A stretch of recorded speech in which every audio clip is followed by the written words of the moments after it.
Tadepalli YCP కార్యాలయంలో మాజీ మంత్రి పేర్ని నాని మాట్లాడుతున్నారు. లైవ్ ద్వారా చూద్దాం. తేడా లేకపోగా జగన్ గారి పుస్తకంలో అది రాలేదన్నాడు. మరి వచ్చింది కదా, ఓపెన్ చేస్తే.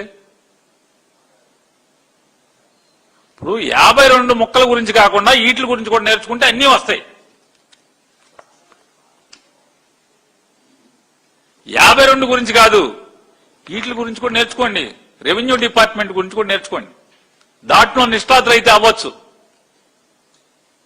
ఈ 52 వేసుకుని దేశ విదేశాలకు వెళ్ళొచ్చు. కానీ కాస్త డిపార్ట్మెంట్ మీద దృష్టి పెడితే జగన్ గారి పుస్తకం ఓపెన్ అవుద్దా తెలుస్తుంది. క్యూఆర్ కోడ్ పొల్లు పోకుండా ప్రతిదీ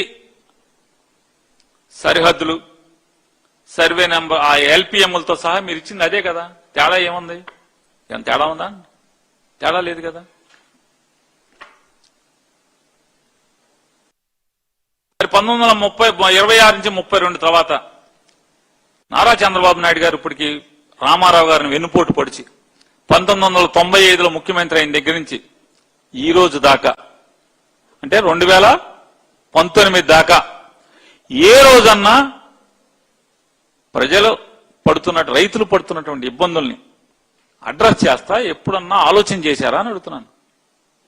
ఇప్పుడు 2018లో మంత్రి గారు చెప్పారు, 2018లో జగ్గైపేట తాలూకా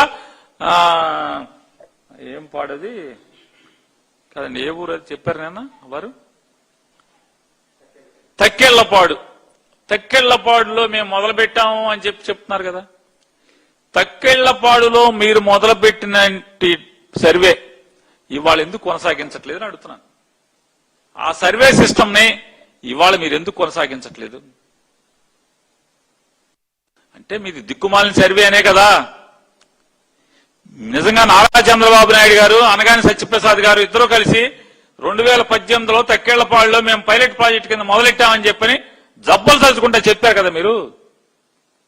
మీరెందుకు మీ సర్వేని, ఆ సిస్టమ్ ని వాళ్ళు ఎందుకు కొనసాగించట్లేదు? జగన్మోహన్ రెడ్డి గారు తీసుకొచ్చినటువంటి శాటిలైట్ తో లింక్ అయినటువంటి సర్వేని మీరెందుకు కొనసాగిస్తున్నారు? ఎందుకు ఫాలో అవుతున్నారు? అంటే మీరు ట్రెండ్ సెటర్ కాదు, మీరు చంద్రబాబు నాయుడు గారు ట్రెండ్ ఫాలోవర్ కదా మీరిద్దరు. అందుకనే మీరు మీ దిక్కుమాలిన సర్వేని కొనసాగించలేరు.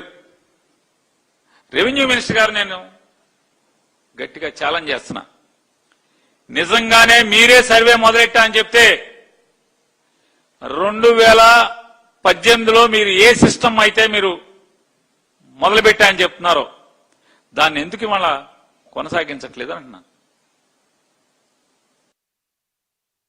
టోటల్ స్టేషన్ లో లోకల్ కోఆర్డినేట్స్ వస్తాయి.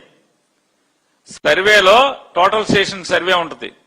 టోటల్ స్టేషన్ సర్వేలో టోటల్ స్టేషన్ ఎక్కడన్నా పెడితే దాన్ని బేస్ గా తీసుకుంటే దాని నుంచి కోఆర్డినేట్స్ వస్తాయి, దాని నుంచి వెళ్తారు. దాన్ని ఎందుకు మీరు చేయరు? జగన్ గారు చెప్పిన శాటిలైట్ కోఆర్డినేట్స్ తోనే ఎందుకు చేస్తున్నారు మీరు? ఎందుకంటే మీది ఒక దిక్కుమాలిన, అతిగతి లేనటువంటి, ఎందుకు రైతులకు ఉపయోగం లేని సర్వే మీరు ఆ రోజు మొదలుపెట్టి ఆపేశారు కాబట్టి. అవునా కాదా సత్యప్రసాద్?